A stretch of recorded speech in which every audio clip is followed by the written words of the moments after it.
Blessed be His holy name. Hallelujah. Thank you, Jesus. This morning we ask that we simply put everything else out of our minds and hearts for a few minutes and seek the Lord in faith, expecting that He will meet each and every one of us where we need Him most. Amen. Alam niyo, I was so blessed by the sharing of the word of Sister Ruth. Alam niyo, talagang kung papanood niyo kami araw-araw, no, I see to it that I lead our kabarangays every morning para sa prayer. Napaka-importante po that we pray and turuan ng ating mga kaibigan, mga kamag-anak to partake in every meal, ang mangumunyon, ang tanghalian, hapunan at agahan. So, share ko lang sa inyo, dapat nag-share ako noon eh. Alam nyo, 2 weeks ago, I was rushed to the hospital. Kasi po, sobrang sakit ng aking balakang. Dito po, parati na lang si pastor nagsasabi ng kung meron sakit sa... Na-tiyempo naman na hindi naman masakit yung balakang ko. Dito po, sobrang sakit. Nagpatakbo ako dyan sa Capitol Medical. Diyan po ako tinakbo. No? Ang tagal bago po i-assist ka ng doktor. Bakit ganun sila, no? Hindi ko alam kung inaano yung capacity to pay mo. So anyway, dumating yung residente. Gaano ba kasakit? Abay, kita nyo naman, tinanong pa kung gaano kasakit. From 1 to 10 daw, gaano kasakit? Sabi ko, 15. Ganun po talaga kasakit. 15. So anyway, so, gawin daw puro test, no? Mabuti na lang, salamat sa Diyos, no? At hindi po ang ating mahal na Mayor Joy, na meron po kaming lahat barangay official. Meron kami HMO. Hindi naman ganun kalaki. Anyway, so tinest, no? Tinest po ako, siniti-scan, to make the long story short, no? I-iniksyon na po ako, bibigyan na ako ng painkiller. Sa kakapray ko, nawala. Tinanong ako ng residente, sabi ng residente, bigyan ko na ho kayo ba ng biro nyo yun isang oras na, bigyan ko ba kayo ng painkiller? Wala na nga sakit sabi kong ganon. Pero bigyan mo na rin ako. So, binigyan na rin ako.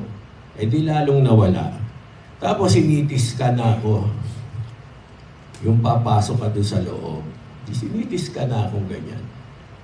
So, yung findings, meron daw akong maliliit na kidney stone. Isipin niyo naman. Di sabi kong gano'n, anong mangyayari ka kung ganyan, Dok? Ano na lang daw? Makukuha naman daw sa gamot. So, iihi mo na lang, no? Gano'n. Sige. Di bawal daw ang Lahat naman ng paborito ko, binawal. Hindi naman ako 73 years old na ako, ibabawal pa yung mga paborito ko. So, anyway, nandun kagad sa isip ko, hindi ko gagawin yan. Hindi ko ginawa. So, ang daming gamot. So, bili ng gamot, no? Meron pang isang gamot na hindi ko na rin masyadong ininom. Basta inano ko na lang yung importante na gamot. So anyway, 7 days lang naman. Alam niyo yung parati nating sineselebrate ang Eucharist, parati natin sineselebrate. At every morning, when I take my breakfast, no, parating yun. Yun ang komunyon ko. Alam niyo, nawala na yung sakit. Hindi ko naman alam kung naiihi ko na yun, ano, yung mga batong yun, pero ano ba pakialam ko kung ano yan, di ba? Pero sa totoo lang, completely gone. Praise the Lord. Praise the Lord, no? So anyway, so hindi hinanda na rin, hinanda na rin sana, pero yung gastos, no?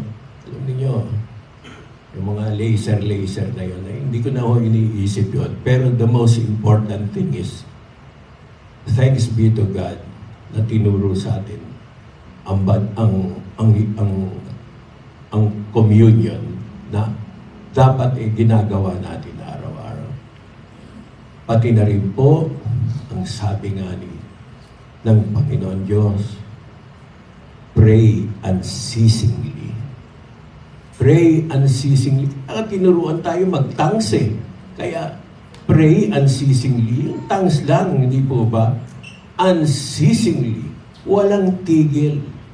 Paggising sa umaga, breakfast, communion, pray. Thank you, Jesus. So, ihanda na po natin yung mga elements. In 1 Corinthians 11:23 to 24, it says, "For I received from the Lord what I also pass on to you. The Lord Jesus, on the night he was betrayed, took the bread, and when he had given thanks, he broke it and said, 'This is my body, which is for you. Do this in remembrance of me.'" Pwede na po natin kainin yung ating mga tinapay.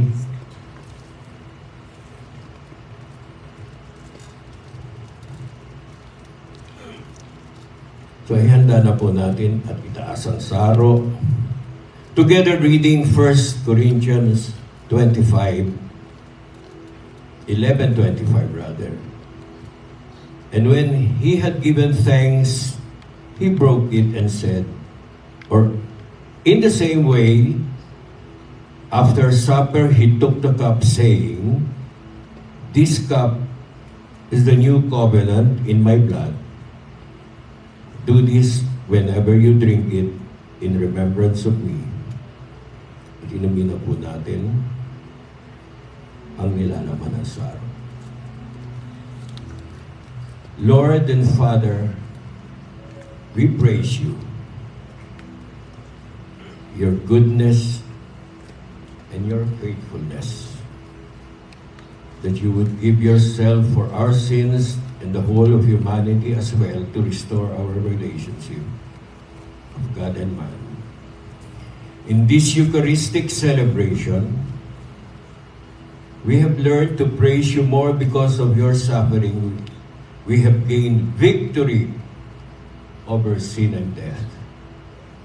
You are mighty, great, holy, powerful, loving, just, truth, and Lord over all creation.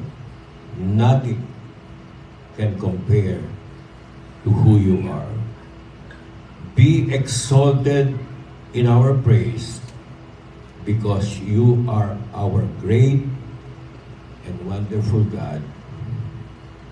In Jesus' name. And everybody say, Amen. Hallelujah! Palakpakan natin ang Panginoon. Hallelujah. Hallelujah. Thank you, Jesus. Lift up your hands with me, every one of you here in the sanctuary, and those of you who are watching on Facebook Live. Let's make peace with the Lord right now. And as you lift up your hands, I want you to pray after me. Lord Jesus, come into my heart. Take over my heart and my life from this day on. Forgive me for all my sins as I confess that you are my Lord and you are my Savior. Thank you, Jesus. And everybody said, Amen. Amen. And extend your hands to my hands as I release unto you the final blessing. The Lord bless you and keep you. The Lord make His face shine upon you and be gracious to you. The Lord turn His face to you and give you peace. May the peace of God that passes all understanding, the shalom of the Lord God, Adonai, be upon you to overflowing in Jesus' name. And everybody said, Amen. Hallelujah. God bless you.